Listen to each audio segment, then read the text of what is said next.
शंखनाथ हिंदी समाचार में आपका स्वागत है। आइए नजर डालते हैं आज की सुर्खियों पर। 2 दिन की बारिश से बेहाल हुआ नेपाल, 112 से ज्यादा की मौत। असर भारत में भी। नेपाल में 2 दिनों से भयानक बारिश हो रही है, जिसकी वजह से राजधानी काठमांडू समेत कई इलाके पानी में डूबे हुए हैं। अब तक 112 से ज्यादा लोगों की मौत हो चुकी है। करीब 67 लोग लापता हैं। स्कूल बंद कर दिए गए हैं। नेपाल में कई जगहों पर बारिश की वजह से भूस्खलन हुए हैं। काठमांडू में भूस्खलन और बारिश से संबंधित घटनाओं में 37 लोग मारे गए हैं। करीब 40 लाख लोग प्रभावित हैं। हिमालय में बसे इस देश में जिंदगी ठहर सी गई है। बचाव कर्मी लोगों को बचाने में लगे हैं, लेकिन दुरूह भौगोलिक स्थितियों की वजह से दिक्कत आ रही है। प्रशासन ने लोगों को अपने बच्चों को बाहर निकलने से मना करने को कहा है। कई स्कूलों और यूनिवर्सिटी की इमारत भी बारिश की वजह से क्षतिग्रस्त हुई हैं। शिक्षा मंत्रालय की प्रवक्ता लक्ष्मी भट्टराय ने कहा कि हमने लोगों से घरों में रहने की अपील की है, साथ ही बच्चों को स्कूल न भेजने को कहा है। बाढ़ प्रभावित इलाकों में सभी स्कूलों को बंद कर दिया गया है।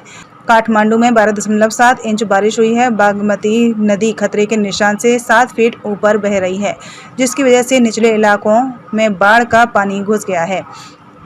29 सितंबर 2024 को थोड़ी राहत मिली है, लेकिन खतरा टला नहीं है। मौसम विज्ञानी गोविंदा झा कहते हैं कि अब भी नेपाल के कुछ इलाकों में बारिश होने की आशंका है, क्योंकि बंगाल की खाड़ी में लो प्रेशर सिस्टम बना हुआ है, जिससे भारत और नेपाल के इलाकों में बारिश हो रही है। International centre for integrated mountain development के वैज्ञानिकों का कहना है कि जलवायु में अजीबोगरीब बदलाव हो रहे हैं। ये कभी शांत होता है, कभी एकदम से बदल जाता है। ऐसे में मौसम में कई तरह के बदलाव दिख रहे हैं। एनवायरमेंट रिस्क अधिकारी अरुण भगत ने कहा कि उन्होंने ऐसी बाढ़ अपने जीवन में कभी नहीं देखी। शहरी विकास मंत्रालय और विभाग के लोग काठमांडू समेत जितने भी जिलों में नुकसान हुआ है उसका जायजा ले रहे हैं। लोगों को बाढ़ वाले इलाकों से निकाला जा रहा है।